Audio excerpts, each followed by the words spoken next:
This is the Barbados Today afternoon news for Friday, December 8th. Thank you for joining us. I am Mary Claire Williams.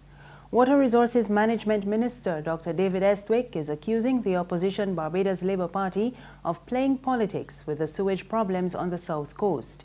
He was responding to a call from Queen's Counsel and BLP candidate for Christchurch South, Ralph Thorne, for business owners in the area to sue the Barbados Water Authority over the spills. But Estwick told Barbados Today it is a serious matter and now is not the time to be pointing fingers. It is unfortunate that political games continue to play. I'm a physician, right? So I don't mess around or play around with people's lives or people's livelihoods, which is one on the health perspective and so on. But what is dangerous about that perspective is that you're casting blame.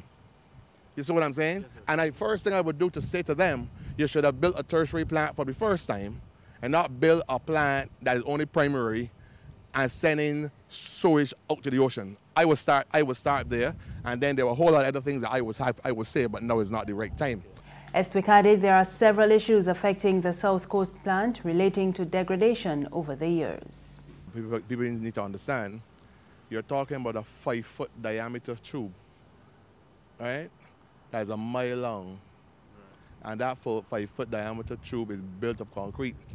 Right. And inside that tube, there are two smaller 20-inch tubes. And that whole thing is surrounded by a concrete. Right. So that if you have over time any destabilization of the support structures of that mile-long network, and you know that it's placed is in a swamp. Right.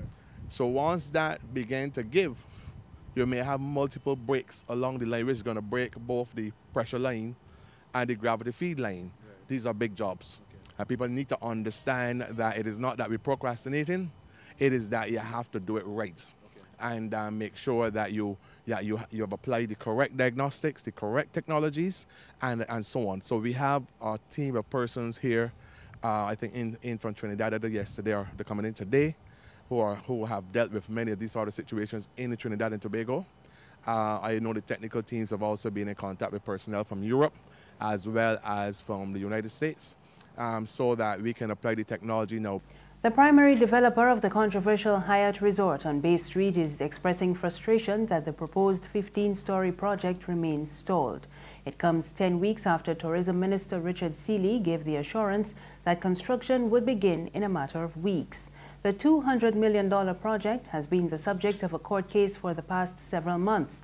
Attorney at law David Comisiong is challenging Prime Minister Frundle Stewart's decision to grant approval of the project.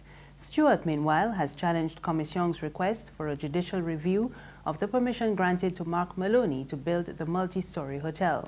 However, in an interview with Barbados Today, Maloney, who is the head of Vision Development Inc., acknowledged that it is the nature of doing business. It's never nice to have to deal with situations that really could be and should be avoided, but it's the nature of doing business, and some people have strong feelings on things, and you have to accept that. We're in a democratic society and we go through a democratic process, but we're patient and we're persistent and we'll persevere, and hopefully the outcome will allow us to fulfill our vision as developers and to Barbados and the society and the tourism industry. And we look forward to welcoming Hyatt-centric to Barbados, and that can also be the springboard for other brands that so want to come to Barbados and that are passionate about the tourism in Barbados and the opportunities that exist for the brands and for the Barbadian society and the economy.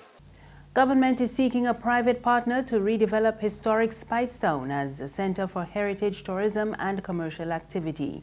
The announcement from Minister of Housing and Lands Dennis Kelman in Parliament this morning while piloting a resolution to vest a parcel of land in Speightstown, St. Peter in the National Housing Corporation. In fact, Kelman advised the NHC management from the floor of Parliament that finding a private partnership would be the way to go. And I'm hoping that investment in national housing, that they can find a useful partner to help develop the tourism and community tourism project, the heritage of the area, correct the environmental problems, and also maybe that somebody will be strong enough to recognize the history of the area and help the Minister of Tourism and International Transport in developing his great plans for this country. Because what the Minister of Tourism is doing right now, we need to find the capacity to help him so that he can maximize his returns, because he is doing a wonderful job, but we must also create the alternatives and the opportunities for persons. The resolution was supported by St. Peter MP and former Prime Minister Owen Arthur and MP for the city, Colonel Jeffrey Bostick. They both asked for greater clarity on the intent of the measure. Shoppers are being warned to be on the lookout for counterfeit notes this Christmas.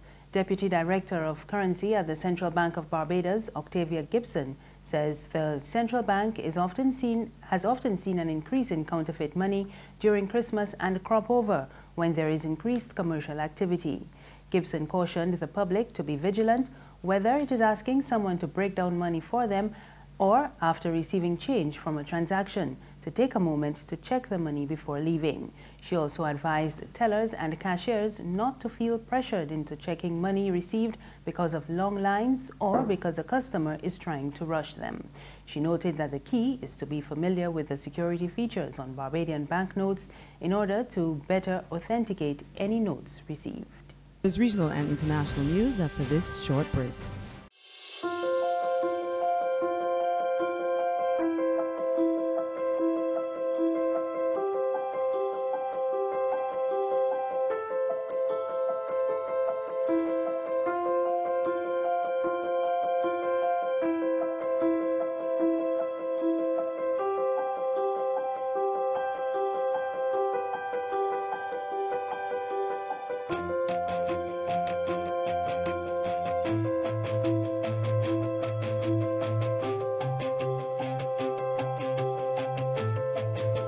Barbados Today, news you can trust.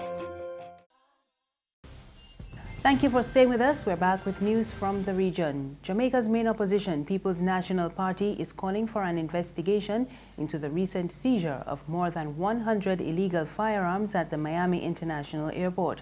They were destined for Jamaica.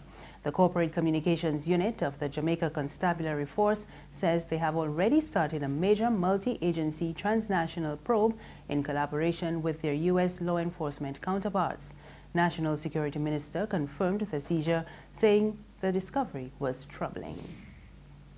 And finally, hundreds of Palestinians demonstrated, scores were hurt, and one person was killed in clashes with Israeli troops on a day of rage today against U.S. President Donald Trump's recognition of Jerusalem as Israel's capital. Across the Arab and Muslim worlds, thousands more demonstrators took to the streets on the Muslim holy day, expressing solidarity with the Palestinians and outrage at Trump's reversal of decades of U.S. policy.